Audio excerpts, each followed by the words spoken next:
Transmitiendo desde la Ciudad de México. Urus Radio.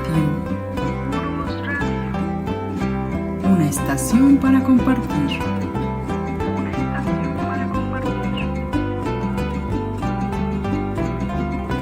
Urus Radio.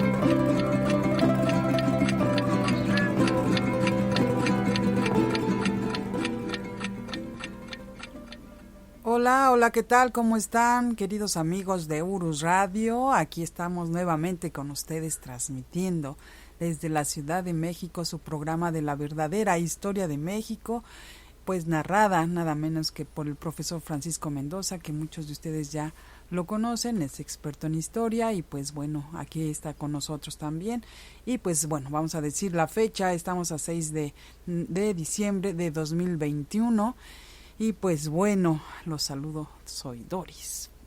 Vamos a saludar también al profesor. Profesor, ¿cómo está? Buenas noches. Licenciada, muy buenas noches. Amigos de Urus Radio, muy buenas noches tengan ustedes. Con el placer de estar un lunes más aquí todos reunidos, licenciada. Sí, profesor, y pues también ya se acerca nuestro aniversario, que es nuestro aniversario número 9. Y pues felicidades, profesor. Se dice fácil, pero pues ya son bastantes añitos.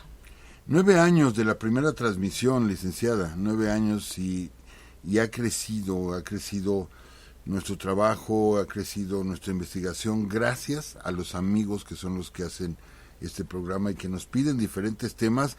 Y que habíamos dicho que Historias Olvidadas iban a ser como 3 capítulos nada más, porque teníamos ahí algunos pendientes de algunas notas que hemos tomado, de algunas historias, pero no, pues ya, ¿qué capítulo vamos? Y creo que todavía vamos en el 8, profesor. Creo que todavía vamos a tener algunos más con historias olvidadas, que son increíbles de veras en México. Que mire que varios de nuestros amigos nos están diciendo que bueno, hay temas que se quedaron pendientes y que también los están esperando, por ejemplo el de los yaquis, que lo están esperando, que bueno, ya nos había comentado el profesor que merece una serie completita, el tema de los yaquis. Y pues también nos hablan y nos dicen que la Revolución Mexicana para cuándo. Y pues bueno, antes de pasar a otra cosa, profesor, estábamos con lo del aniversario, nada más para recordarles a los amigos que van a ir a Palacio de Minería, por allá los esperamos. También les recuerdo que a los que nos escribieron para ir precisamente a la conferencia, que chequen sus correos, hay buenas noticias para varios y pues bueno, los esperamos por allá. La entrada va a ser por un costado, o bueno, no por un costado, sino por la puerta lateral, una puerta lateral, no por la principal, porque va a haber un evento antes. Entonces sí es importante que lleguen poquito temprano para que igual den sus nombres y les puedan dar acceso.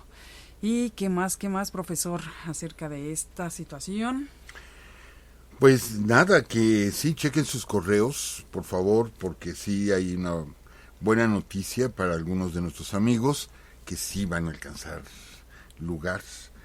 Afortunadamente, bueno, se llenó, afortunadamente por el evento, desafortunadamente por nosotros, porque quisiéramos que estuvieran todos. Pero la cuestión de la pandemia, amigos, se tienen que seguir protocolos muy estrictos. Todo el mundo debe de ir de cubreboca.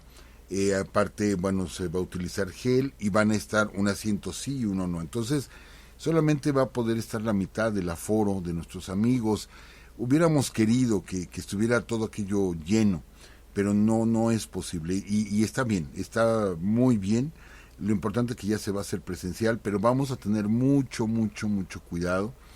Entonces, pues sí, chequen esos correos electrónicos. Algunos de nuestros amigos pues van a poder asistir, los que escribieron primero, obviamente. Y sí, hay un evento muy importante previo. Hay un evento previo, entonces van a utilizar para este evento la puerta principal, donde están los meteoritos y todo esto. Nosotros vamos a entrar por un ladito, una puerta lateral. Por un ladito vamos a entrar. Es Tacuba 7. Tacuba 7, por ahí va a ser la entrada de Urus Radio. Y entonces, igual nosotros vamos a llegar un poquito temprano a ver si ponemos un letrerito, algo que diga entrada para conferencia, ¿no? A ver si ponemos algo ahí para mayor guía. Entonces, pues por ahí los esperamos, amigos. Va a estar bueno hablar de la consumación de la independencia. Va a estar muy, muy bueno el tema. Y el lugar, bueno, pues qué marco para 9 años, amigos, 9 años de Urus Radio. Pues sí, así es, profesor. Un abrazo bien fuerte, profesor. Y también un abrazo a los amigos que cumplen años. De hecho, nuestro amigo ingeniero Manuel Valencia, que mañana cumple años, le mandamos un fuerte abrazo. Y también a nuestro amigo Diego Arriaga, que dice que igual que Urus, cumple años el 9 de diciembre. Así es que también un abrazo enorme, Diego Arriaga.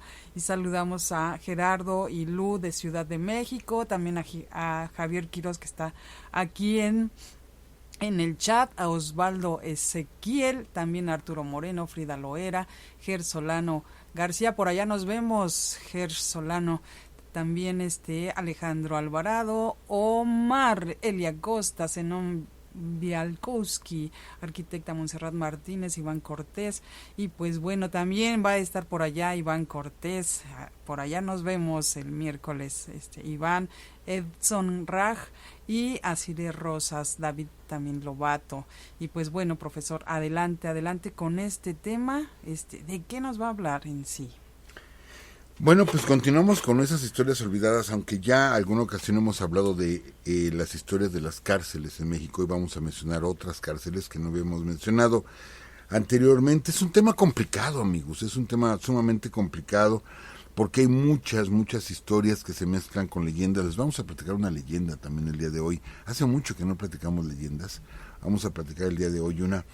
Y bueno, también quiero hacer un agradecimiento, amigos, de veras, perdón que me robe un par de minutos, licenciada, pero pues nos sentimos muy, muy contentos de que una televisora de Alemania, la televisora Terra, pues nos invitó. Es el programa Terra X. El programa sí. Terra X, de una televisora alemana, nos invitó pues para hacer una entrevista hablando de conceptos sobre la historia de México.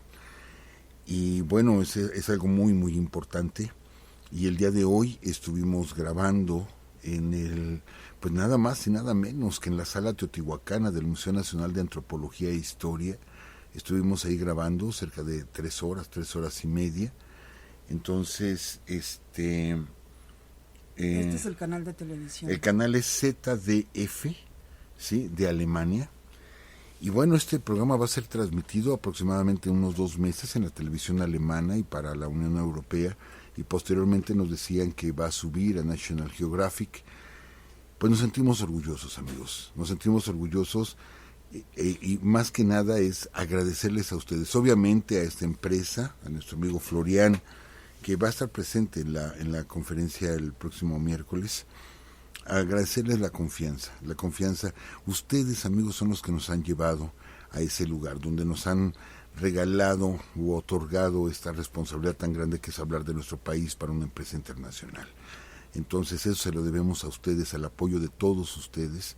Entonces, pues gracias, y esperamos que se haya hecho muy buen papel el día de hoy hablando de los conceptos históricos de México, y esperamos haber representado dignamente a nuestro país en esta entrevista.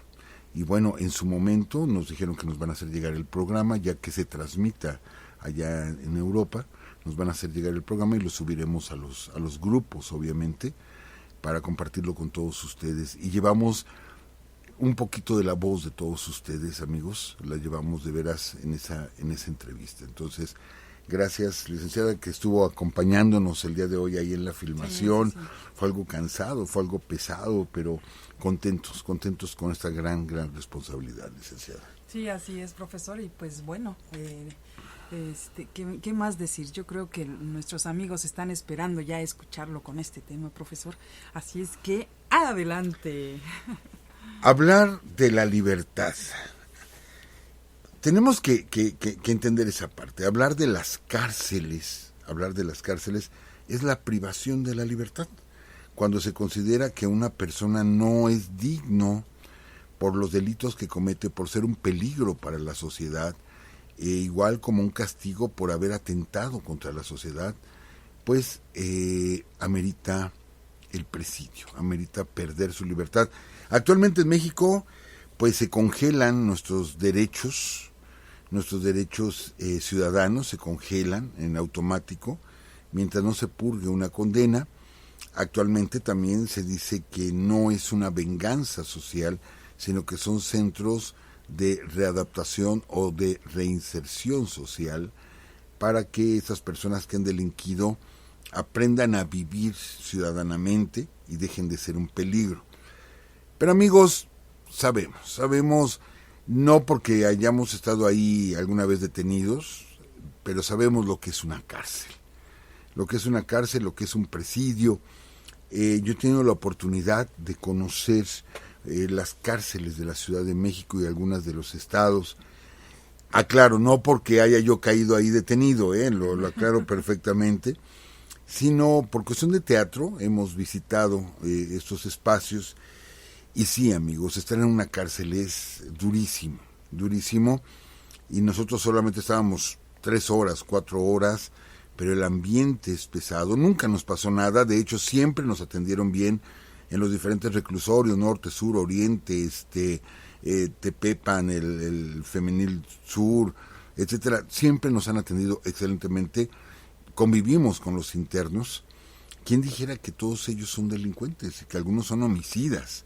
Sí se siente, la verdad sí se siente, para que nos hacemos los valientes. La verdad es que sí se siente la presión. Bueno, esto es ahora que supuestamente hay un mayor orden, que sabemos que no lo hay.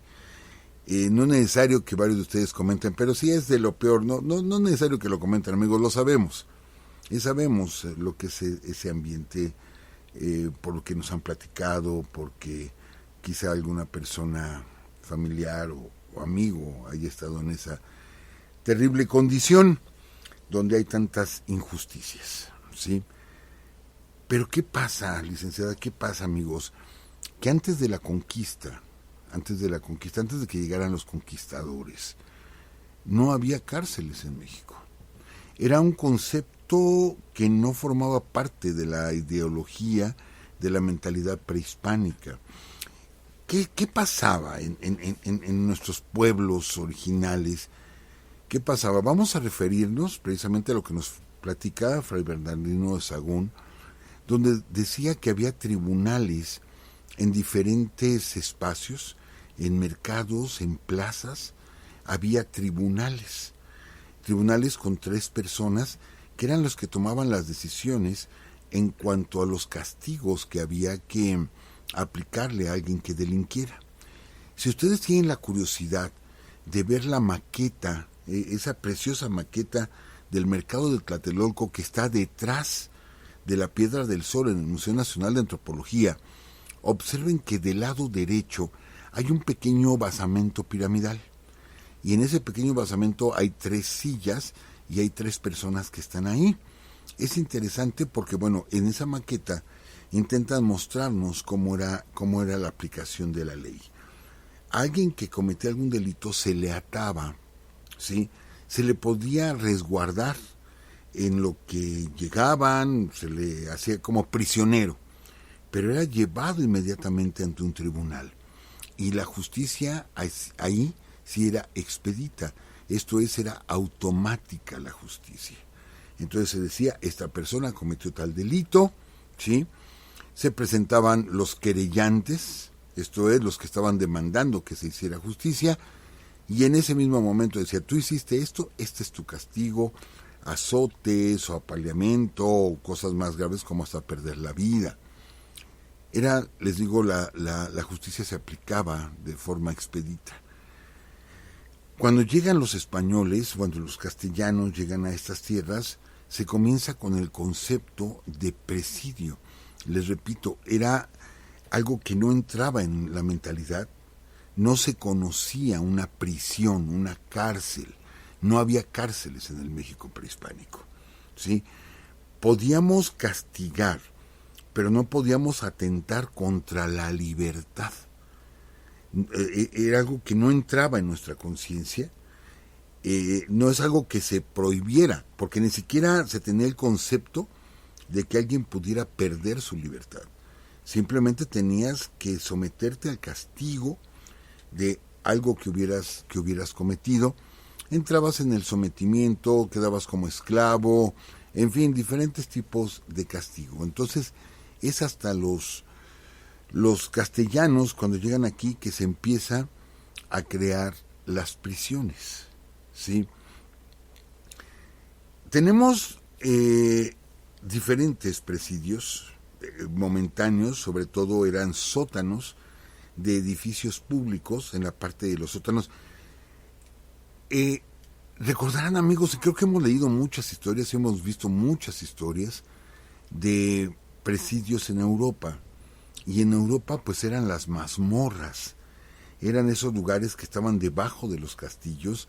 Ahí era donde se colocaba a los presos, donde se purgaban penas, bueno, que los llevaban a la muerte. Y cuántas historias hay, me acuerdo del hombre de la máscara de hierro, recuerdo, en fin, tantas historias que hay alrededor de todo esto. Bueno, pues ese horror llegó a nuestro territorio, llegó a la Nueva España, y es como tenemos cárceles sumamente famosas por lo que ahí se vivió. Una de ellas, sí, porque podemos hablar de San Juan de Ulúa, pero bueno, lo vamos a dejar para despuesito. San Juan de Ulúa fue las terribles cárceles de la Inquisición. ¿Dónde estaba? No había un edificio como tal que fuera un presidio, sino las cárceles de la Inquisición estaban en los subterráneos del edificio de la Santa Inquisición. El último edificio de la Inquisición, hasta que fue ya abolida aquí en México con la independencia, bueno, primero con la Constitución de Cádiz, 1813, pues está en la Plaza de Santo Domingo, un edificio sobrio, grandísimo, muros muy anchos. Bueno, pues abajo eran las cárceles, ¿sí? Y donde se sometía a tormento a las personas. Pero una de las cárceles más famosas fue la cárcel de La Acordada. ¿Qué es esto de la cárcel de La Acordada? Bueno, esta cárcel fue creada en febrero de 1781. Esto es 30 años antes de que comenzara el movimiento de independencia, por el duque de Linares, que era el virrey en ese momento. Resulta que los caminos en la Nueva España estaban llenas de bandoleros. No había un control sobre los caminos, entonces había robos, pero vamos, como que era un mal que ya se había acostumbrado la gente, por eso salían en caravanas, salían en diligencias, se mandaba guardias a cuidar los caminos reales, ¿sí?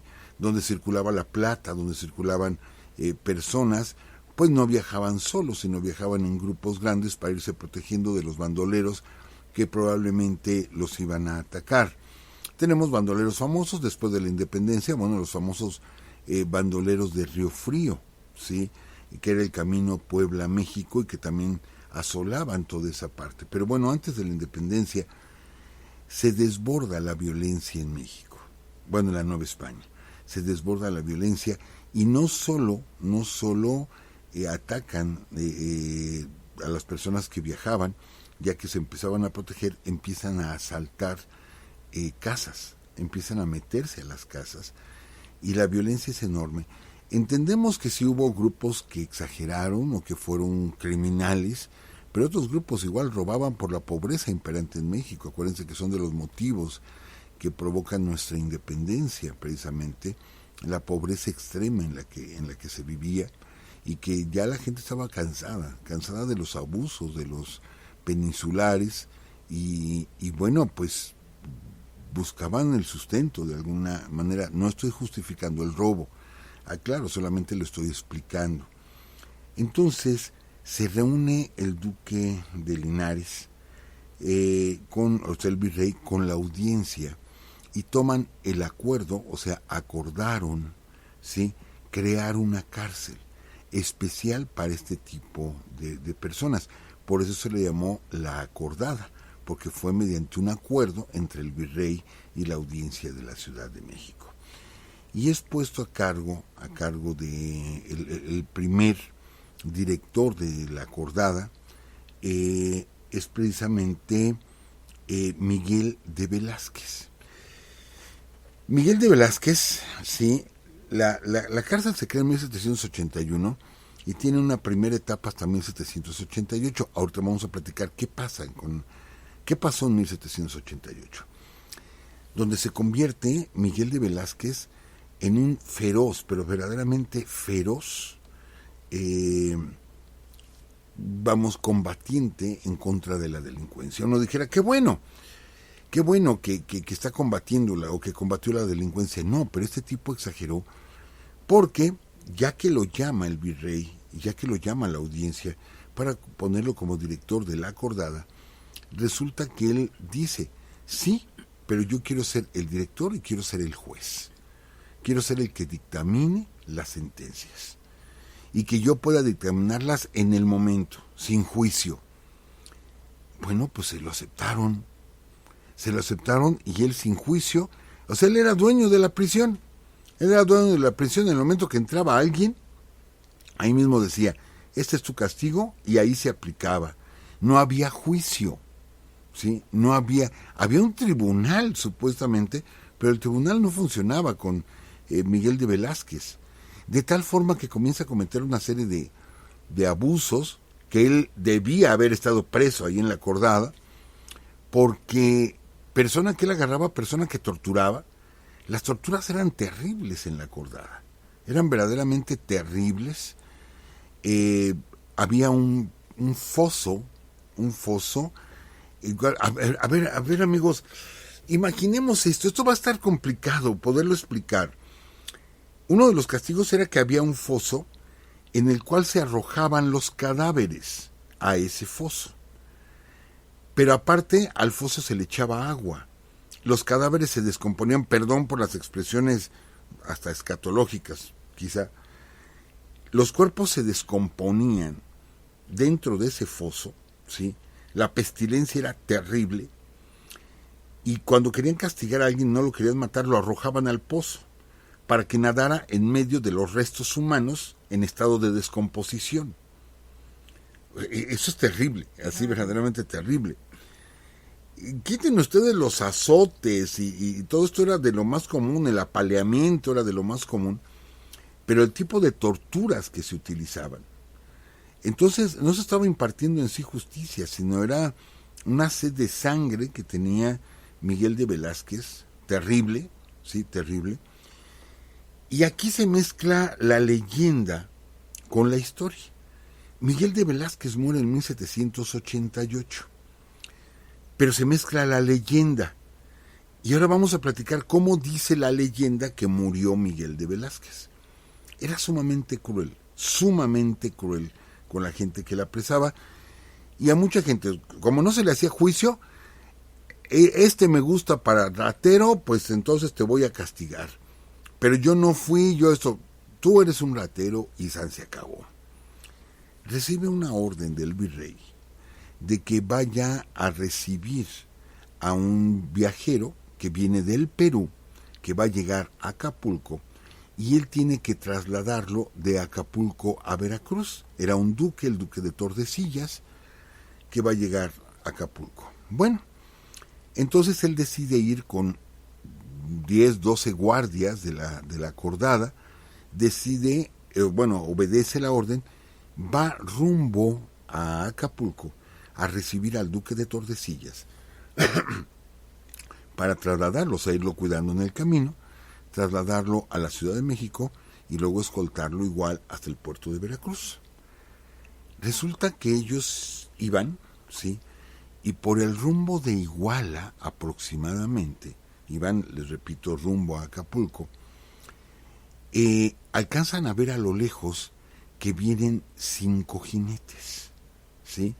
Vienen avanzando 5 jinetes, pero uno de ellos era un fraile, o traía un vestuario de fraile color negro.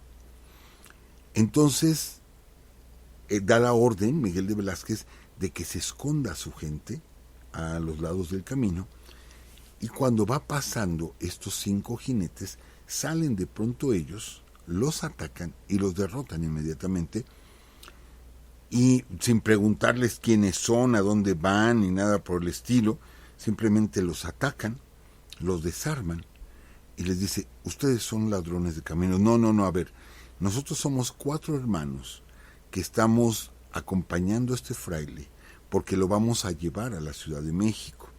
¿Sí? Nosotros no somos asaltantes. Dice, eso es mentira, ustedes son asaltantes. Entonces, ahorita mismo los voy a colgar, ahorita mismo. Y los otros, no, es que no somos asaltantes de caminos. Pues agarra Miguel de Velázquez y los ahorca, ¿sí? Pero el fraile, que va vestido de negro, le alcanza a decir, ¿sí?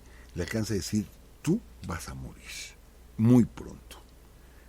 Y lo atraviesa con una espada y queda muerto el fraile. Los otros 4 quedan ahorcados y el fraile queda muerto, según la leyenda, apuntando con el dedo precisamente a Miguel de Velázquez. Bueno, ahí los dejan los cadáveres, se van hasta Acapulco, efectivamente llega el duque de Tordesillas, le dan la bienvenida, lo llevan a la Ciudad de México y luego lo llevan hasta Veracruz, cumplen la misión que les había dado el virrey. Regresa a la cárcel de la Acordada, Miguel de Velázquez, y pocos días después, cuando hacen el recuento de los presos que están ahí, resulta que hay 5 presos más. Hagan de cuenta, ¿sí?, que había 800 presos. Bueno, pues los cuentan y hay 805. Dicen, no, como que está mal hecha la cuenta. Vuélvanlos a contar. Los vuelven a contar y hay 805. Normalmente sucede que hay menos cuando alguien se escapa. Aquí hay 5 más. Piensan que es un error, lo dejan, al otro día los vuelven a contar y son 805. Sí, les estoy dando el número 800 al azar, nada más como para notar que eran 5 más. Entonces, agarra este hombre y dice, no, es que aquí tiene que haber 800. Entonces agárrame a 5 y mátalos, ¿sí?, para que nos cuadre la cuenta. Entonces agarran al azar a 5 y los ahorcan y los arrojan al foso. Dice, ya son 800. Al otro día los vuelven a contar y vuelven a ser 805. Ajá. Entonces dice, algo está sucediendo aquí. Algo está pasando, ¿no? ¿Por qué hay 805 si debe de haber nada más estos? Algo está sucediendo. Entonces, les digo, todo esto es parte de la leyenda. Se comenta que la siguiente noche, ¿sí?, de pronto, del lugar donde él dormía, allí en la cárcel de la Acordada, Miguel de Velázquez, se aparecen, ¿sí?, 5 sujetos, que son en realidad espectros, según la leyenda, son espectros, y uno de ellos es el fraile, le dice, te dije que ibas a morir. Y lo agarran entre los otros 4, que serían, digamos, los espectros de los hermanos que él mató, lo toman por la fuerza, lo suben a la horca y lo matan. Y al otro día en la mañana pues aparece el cuerpo de Miguel de Velázquez pues colgando de la horca, y hacen la cuenta de los presos y ya nada más hay 800. Esto pues ya es una leyenda, amigos, que sucede en la cárcel de la Acordada. Es precisamente como muere el primer director. Lo que sí es cierto es que murió ahorcado.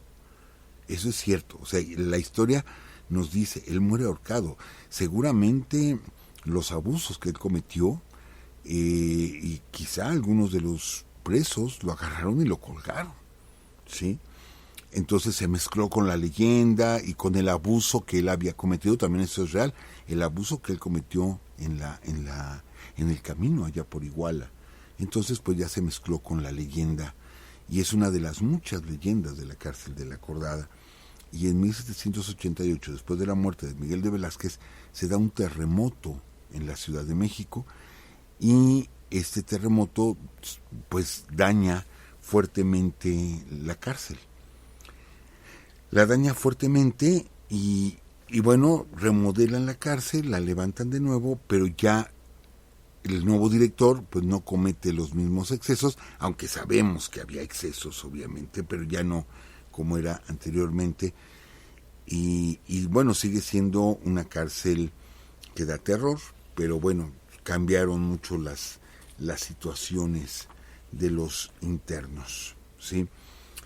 La cárcel de la Acordada va a cerrar en el año de 1813 con la Constitución de Cádiz, que prohibía ese tipo de prácticas porque prácticamente era una cárcel particular la que se tenía.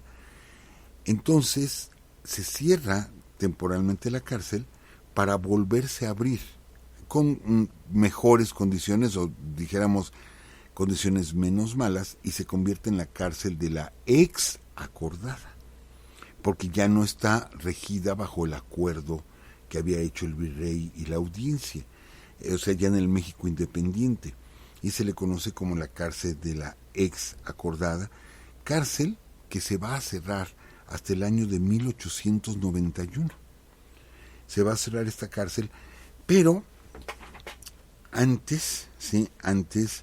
Se va a crear otra cárcel que también fue famosa y que va a atenuar, porque van a salir muchos presos de la Acordada y van a ser llevados a la cárcel de Belén. La cárcel de Belén, amigos, cárcel que funcionó hasta 1933, ya en pleno siglo XX, y que ahí estuviera, por ejemplo, en la cárcel de Belén, nada más y nada menos que Ricardo Flores Magón, estuvo preso en la cárcel de Belén, el Tigre de Santa Julia, Chucho el Roto, sí, estuvieron en la cárcel de Belén, que actualmente es el Centro Escolar Revolución. Está a un ladito de Televisa, el Centro Escolar Revolución. Bueno, pues se tiró la cárcel, se remodeló y se hizo este centro escolar justo en el lugar donde estaba la cárcel de Belén. En 1683 surge este predio, que ya estaba un poco a las afueras de la Ciudad de México, como un asilo para mujeres solteras o mujeres casadas abandonadas. Hablamos de mujeres solteras de, como lo digo con respeto, pero como se decía en ese tiempo, solteronas, o sea que no se habían casado y que estaban solas, vivían solas, y mujeres viudas que pues ya no se casaban. Entonces se crea este asilo para ellas. El primer año solo hay 2 mujeres, pero al año siguiente ya hay 300. O sea, había muchas mujeres abandonadas, estamos hablando de 1683, y en 1751 se convierte en un colegio de niñas huérfanas y de niñas pobres, ¿sí? Es en las leyes de reforma cuando, porque todo esto lo manejaba la iglesia, recuerden amigos, lo manejaba la iglesia, que sacan a estas niñas, sí, que estaban ahí en el colegio, y convierten, esto en el 62 por las leyes de reforma, y en 1863 llegan los primeros reos, porque se convierte en una cárcel, pero estamos hablando de que ya entra el imperio de Maximiliano, que continúa con esta práctica de la cárcel de Belén. O sea, realmente comienza en 1863, al principio eran pocos reos, pero luego sacan reos de la Acordada, ¿sí? Y se los llevan a la cárcel de Belén. De hecho, en la cárcel de la Acordada llegaban todos, ¿sí? Procesados y no procesados. Entonces lo que hacen es que en la cárcel de Belén ponen a los no procesados todavía o no condenados que estaban en juicio, se quedan en la cárcel de Belén, y solamente en la ex Acordada pues llegaban ya los reos que ya tenían una sentencia. Pero de tal forma que en 1869 ya hay 2,000 internos. Cuando se abre como cárcel, se abre para 800 personas. 830 personas, algo así. Bueno, pues 6 años después hay 2,000, o sea que vemos un hacinamiento, demasiada gente, ya casi triplica la capacidad del mismo penal. Pero en 1890, ¿sí?, ya hay 7,000 internos en un espacio que solamente es para 800. Entonces, ¿qué va a pasar con esta cárcel de Belén? Les repito, llega hasta el siglo XX, y bueno, pues ahí vamos a tener al Tigre de Santa Julia, les decía, a Chucho el Roto, a Ricardo Flores Magón. Es una cárcel que le pertenece al gobierno, y estamos hablando ya de la época porfirista, donde gente que está en contra del gobierno de Díaz pues son hechos prisioneros. Por ahí pasaron periodistas, pasaron críticos del gobierno, pasaron escritores, etcétera, que estuvieron ahí presos en la cárcel de Belén. De hecho, durante la Decena Trágica sabemos que la Ciudadela está muy cerquita, fue cañoneada la cárcel de Belén, y provocaron con esto que salieran los presos, que se diera una fuga importante, pero que al mismo tiempo muchos de ellos se dieron de alta, ¿sí? Se incluyeron en la tropa que tenía la Ciudadela, y que pues eran presos, reos comunes, y que de pronto pues ya formaban parte de las milicias de Félix Díaz, ¿sí? Las milicias de Félix Díaz, y que estaban en contra del gobierno de Francisco I. Madero. Francisco I. Madero, que habrá de morir junto con Pino Suárez atrás de otra cárcel, nada más y nada menos que la cárcel de Lecumberri. La cárcel de Lecumberri, que bueno, durante el gobierno de Díaz, hemos platicado, amigos, que durante el gobierno de Porfirio Díaz, bueno, sí hubo avances, a costa de pues entregar concesiones, de favorecer amigos, a compadres, etcétera, etcétera. Entonces se quiere modernizar el país, y todo era como con el estilo francés, lo hemos comentado mucho, con el estilo francés, y resulta que en Francia habían surgido nuevos conceptos en cuanto a cárceles, y Porfirio Díaz quería tener una cárcel modelo, una cárcel de alta seguridad, pero que tuviera los mejores estándares de seguridad, ¿sí? Entonces se crea una cárcel de estilo panóptico. ¿Qué es panóptico? Mezclen ustedes la palabra panorama con óptica, o sea que tenía una óptica completa. ¿Qué es? Que la torre de vigilancia, en lugar de que las torres de vigilancia estén en las esquinas, la torre de vigilancia está en el centro, y los edificios están colocados como si fuera un círculo, ¿sí? Todos los edificios, de tal forma que desde el centro alcanzan a ver absolutamente todos los edificios, por eso es panóptico. Y se diseña esta cárcel a las afueras de la Ciudad de México, muy cerca de lo que es el Canal del Desagüe. Actualmente está muy cerca del Metro San Lázaro, ¿sí? Sobre la avenida Eduardo Molina.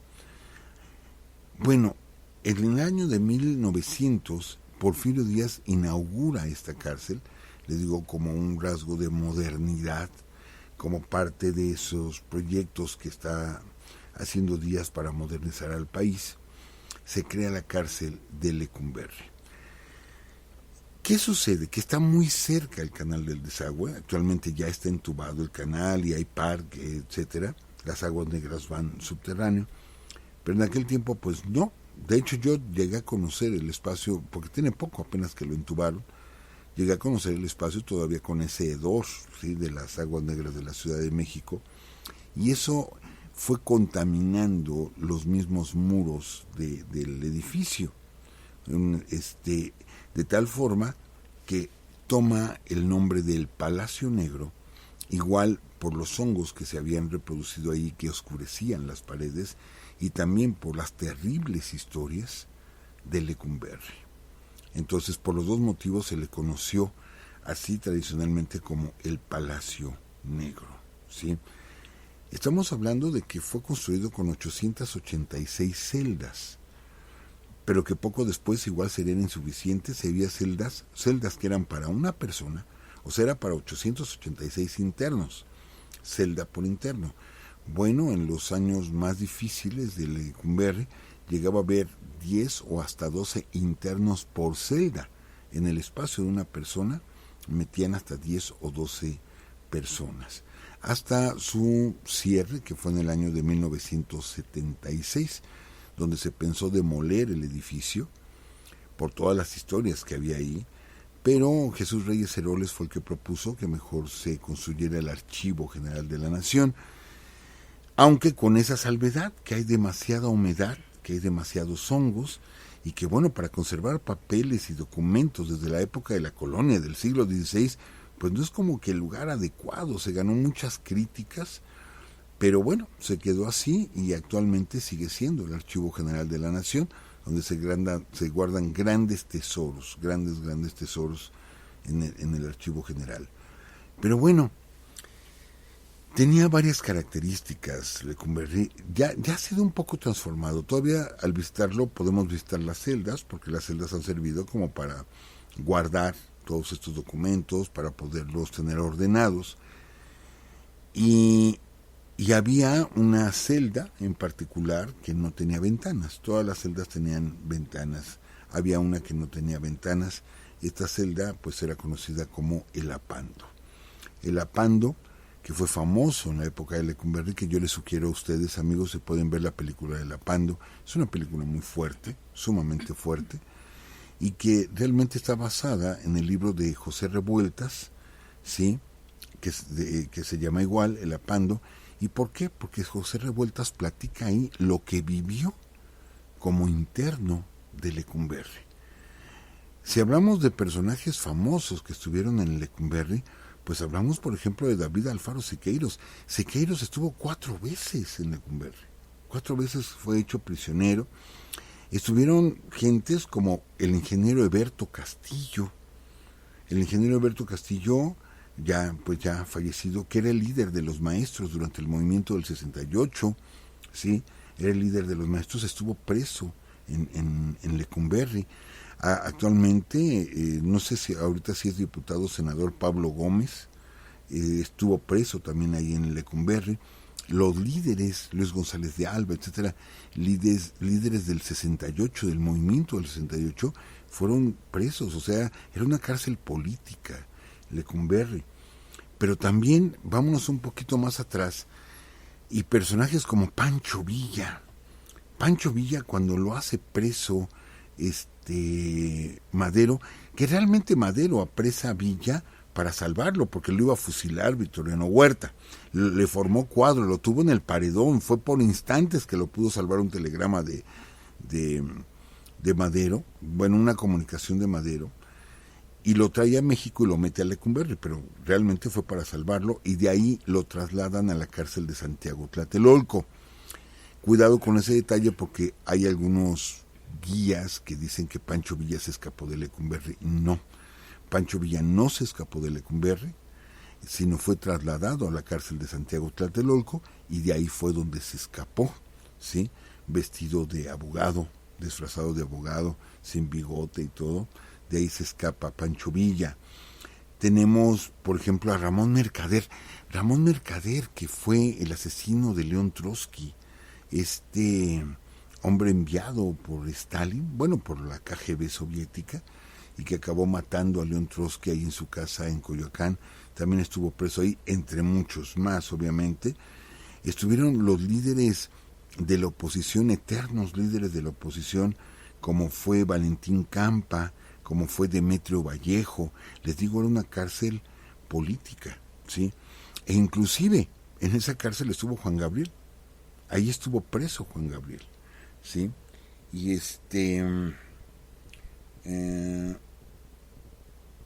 sí, nos dice nuestro amigo Eric Linares, la mala fama de Lecumberri se enriqueció cuando ahí metieron a los inocentes estudiantes del 68. Por cierto, hay fotos, efectivamente. Ahí estuvieron durante el régimen de Gustavo Díaz Ordaz, y es Luis Echeverría, que bueno, ya los deja salir, ¿sí? Pero no por buena gente, cuando creemos que fue el cerebro de todo. Y bueno, en la parte de atrás de Lecumberri es a donde es llevado Francisco I. Madero y José María Pino Suárez, y ahí son muertos, son asesinados, justo atrás por este tipo apellidado Cárdenas. Y que bueno, hay toda una historia alrededor de eso. Estuvo Goyo Cárdenas, licenciada Goyo Cárdenas, el primer asesino serial que estuvo ahí en Lecumberri, que mató a varias mujeres, y que sus abogados convencieron a Goyo Cárdenas de que se fingiera loco, porque era más fácil librar la situación de su pena si se fingía loco. Entonces él dijo que él había descubierto la fórmula para revivir a los muertos, entonces que por eso mataba, pues para comprobar sus experimentos, y la verdad es que era un asesino serial, que bueno, es toda una historia la de Goyo Cárdenas, es toda una historia, porque Goyo Cárdenas ahí en Lecumberri, ahí se casó, ¿sí? Ahí procreó a sus hijos, y luego estudia leyes estando preso en Lecumberri, y él mismo se convirtió en el abogado defensor de muchos de los internos de Lecumberri, de tal forma que el día que cumplió su condena, ¿sí?, salió de Lecumberri, y cuando sale de Lecumberri, amigos, va directo a la Cámara de Diputados, y la Cámara de Diputados se ponen de pie todos los diputados aplaudiendo, porque con esto se demostraba que sí se podía corregir a alguien tan terrible como era Goyo Cárdenas, etcétera, etcétera, y le aplauden todos de pie los diputados a Goyo Cárdenas cuando lo llevan a la Cámara de Diputados, y da un discurso Goyo Cárdenas ahí. Da un discurso. Sí, está bien, qué bueno que se pudo reinsertar en la sociedad, pero ¿y qué pasa con los familiares de las personas que él mató, de las mujeres que él mató? ¿Qué pasa con toda esa gente? Está bien, ya cubriste tu condena, ¿sí? Bueno, pues haz tu vida de la mejor manera posible, pero no te vamos a ver como un héroe. No te vamos a ver como un héroe porque no dejas de ser un asesino. Entonces, fue algo muy, ¿cómo lo podríamos decir, licenciada? Como muy bizarro el asunto, ¿no? De que la Cámara de Diputados se pone de pie para aplaudir a un multihomicida. Pero bueno, ¿qué pasa? Lecumberri, cuando se cierra en 1976, es porque un preso cubano, Alberto Sicilia Falcón, ¿sí?, se escapa de la cárcel de Lecumberri. De hecho, obviamente lo ayudan externamente, construyen un túnel. Esta idea de los túneles no es del Chapo Guzmán, ya viene de más atrás, y se les escapa por un túnel Alberto Sicilia, ¿sí? Se les escapa por un túnel. Hay otra confusión, algunas personas piensan, ahorita olvidé el nombre, seguramente nuestros amigos nos van a recordar de ese escape por medio de un helicóptero. Ese fue en Santa Marta, Catitla, no fue en Lecumberri, fue en Santa Marta. El que se escapó de Lecumberri fue Falcón, ¿sí?, mediante un túnel en 1976, y eso provoca que se cierre la cárcel de Lecumberri, y es cuando dicen, bueno, vamos a tirar la cárcel. ¿Por qué? Porque se vivía con corrupción, el hacinamiento era terrible. Les digo, el libro de La Pando de José Revueltas nos muestra un poquito lo que se vivía ahí. Y vamos, inclusive recordemos aquella película de Nosotros los pobres, de Ustedes los ricos, que hay varias escenas que se filman con Pedro Infante en la cárcel, aquel pleito con el tuerto, ¿no?, con el Ledo, ¿sí? Aquella famosa frase, Pepe el Toro es inocente, bueno, pues se da en una de las celdas de ahí de Lecumberri, según la historia de Ustedes los ricos.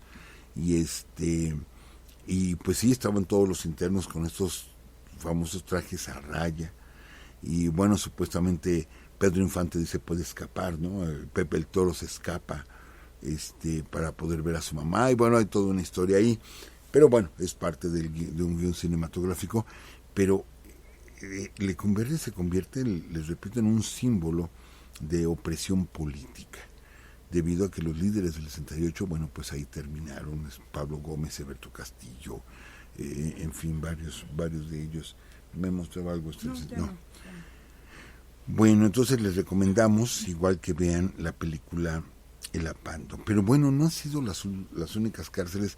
Híjole, se nos fue el tiempo platicando estas historias, licenciada, pero yo quisiera platicar de cuando durante el gobierno de Porfirio Díaz también se busca, se construye Lecumberri, es cierto, se construye Lecumberri, pero también se busca otro tipo de cárcel de tal forma que quedara aislada la gente, y es esa época cuando el gobierno de Porfirio Díaz adquiere a un particular las Islas Marías. Las Islas Marías, que se va a convertir en una colonia penal. Eso también porque los franceses pues tenían colonias penales en ultramar, la famosa Isla del Diablo, y bueno, estaba la famosa Isla de Alcatraz, allá en la bahía de San Francisco. Eran cárceles famosas y como que Porfirio Díaz no se quería quedar atrás, entonces comienzan a negociar con el dueño que había heredado las Islas Marías y decide comprarlas el gobierno de México y convertirlo en una colonia militar, penal militar. Amigos, Islas Marías también en varias décadas del siglo XX es el sinónimo de muerte. Quien iba a las Islas Marías ya no salía, ¿sí? ¿Por qué? Porque son 200 kilómetros, es un muro de agua de 200 kilómetros. Hubo muchos intentos de fuga de Islas Marías y pues no consiguieron nadar 200 kilómetros, es muchísimo, mar abierto. Entonces, aparte está, pues, como todos sabemos, los tiburones. Entonces hubo muchos intentos de fuga, también hubo internos muy, muy conocidos allá en Islas Marías, ya hemos platicado de algunos de ellos, pero quizá quien sea más representativo es precisamente la Madre Conchita. La Madre Conchita que estuvo detrás del asesinato del presidente Obregón, que es quien es la consejera de León Toral, ¿sí? Que es el que mata a Obregón y que, bueno, termina recluida en las Islas Marías. Ahí en las Islas Marías ella dejaría, porque ella era religiosa, deja de ser religiosa e inclusive se casa en las Islas Marías, termina su condena y regresa a tierra firme. Pero bueno, para hacer una conclusión, porque hay más cárceles de las cuales quisiéramos comentar. Está Valle Nacional, por ejemplo. Valle Nacional, que en sí no es una construcción como tal, no es una cárcel como tal construida con muros, rejas, etcétera, sino son campos de cultivo en Valle Nacional, Oaxaca, pero que la misma naturaleza servía como muro de contención para que no se escaparan los presos políticos. Ahí llevaban a la gente, ¿sí?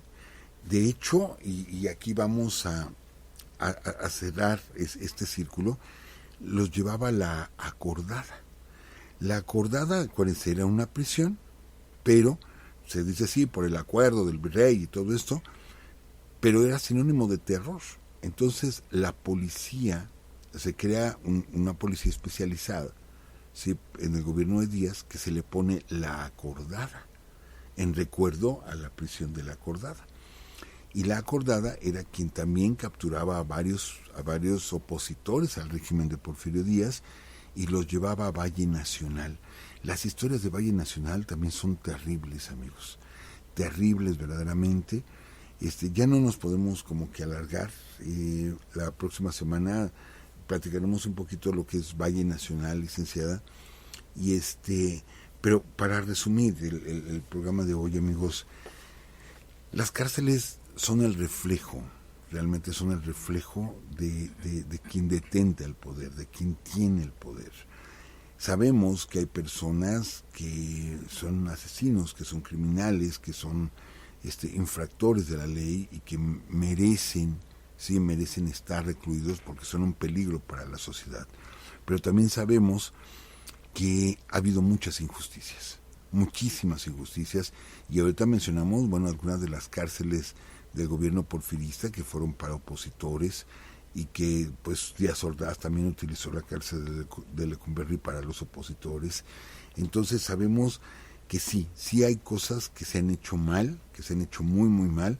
Actualmente los reclusorios no han cambiado, seguimos teniendo muchos problemas ahí, el mal manejo que se ha hecho de los mismos y que desgraciadamente, bueno, tenemos hacinamientos en varios de estos reclusorios. No nos vamos a meter con la política actual, pero es un tema muy complejo, es un tema muy delicado. Nosotros en Urus Radio, bueno, mencionamos a algunos de estos personajes únicamente, pero no nos vamos a meter al tema político, ¿sí?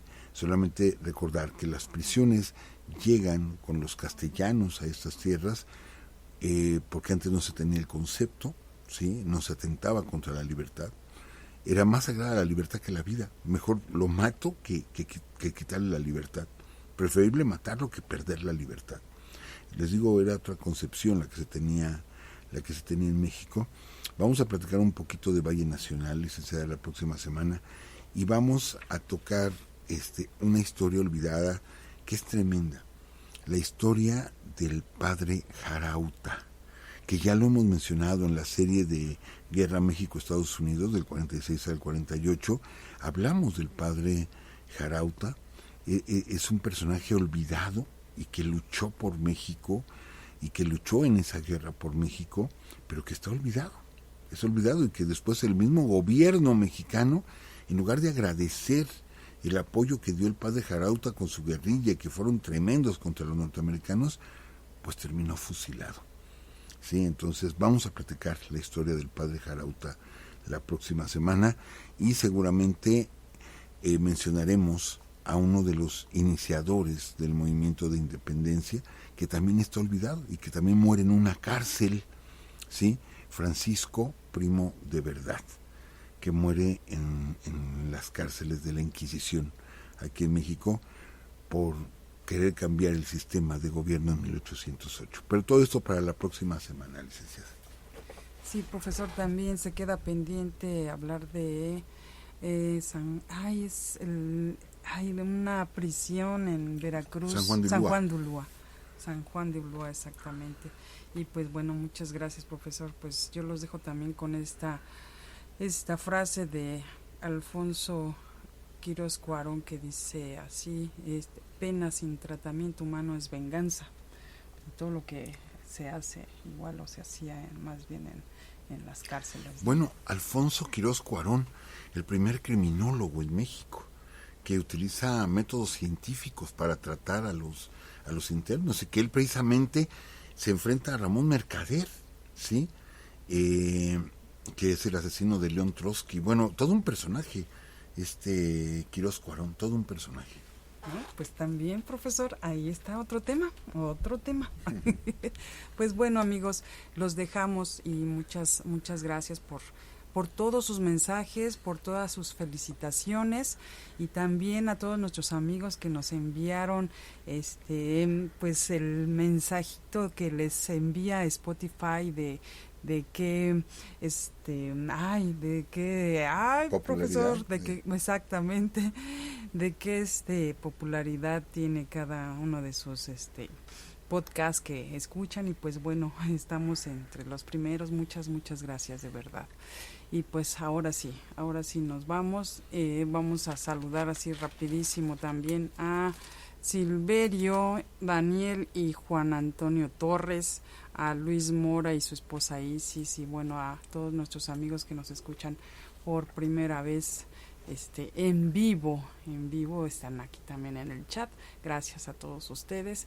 Y pues ahora sí nos vamos. Les recordamos que todos los lunes nos encuentran en www.spreaker.com/user/Urus Radio a las 10 de la noche. Y pues en el recalentado en Spotify, profesor. Así le pusieron nuestros amigos, ¿verdad? Sí, el recalentado. No recuerdo qué amigo en Twitter que dijo el recalentado. Bueno, yo lo mencioné aquí y bueno, ya se hizo famoso el recalentado. Voy a buscar el nombre de nuestro amigo. Y pues bueno, ahora sí nos vamos, y pues los vemos por allá el próximo miércoles a todos los que pues ya están anotados para la conferencia que se va a dar allá en Palacio de Minería. Pues que estén muy bien, cuídense mucho, y pues les mandamos un fuerte abrazo. Y pues ahora sí nos despedimos. Hasta luego, amigos. Esta fue una transmisión más de Urus Radio. Urus Radio. Los esperamos el próximo lunes a las 10 de la noche. Hasta entonces.